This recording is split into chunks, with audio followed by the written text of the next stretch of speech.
To review your FAFSA submission summary after logging into fafsa.gov, click on the link that says View FAFSA Submission Summary. If you've already made a correction to your FAFSA, you will see your correction history.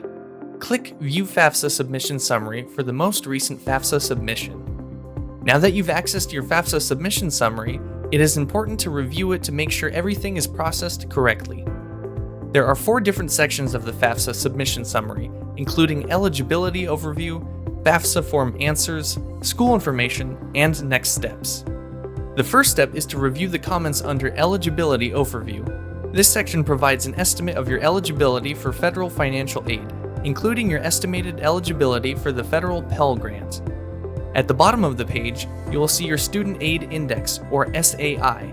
This is a number that gets generated based on the info you entered into the FAFSA. States and colleges will also use your SAI to determine eligibility for further funding, like state grants and institutional aid. Your FAFSA submission summary will also indicate if you have been selected for something called verification, in which the colleges can ask for copies of documents like a tax transcript to ensure that the info reported on your FAFSA was accurate. Verification is a normal part of the FAFSA application process. It does not mean that you have done something wrong. If your FSS says you have been selected for verification, be on the lookout for requests for more info from the colleges you've applied to via your portal, email, and regular postal mail.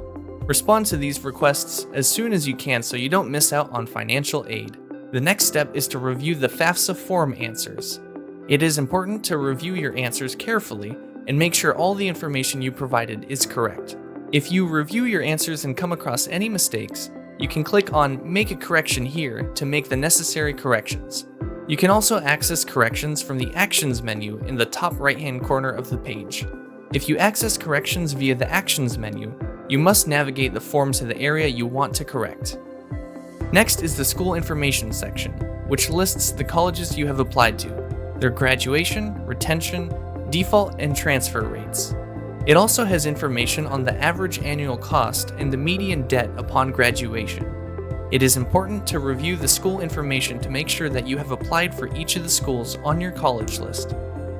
Finally, the Next Steps section has information on follow-up steps needed to make sure you do receive your financial aid.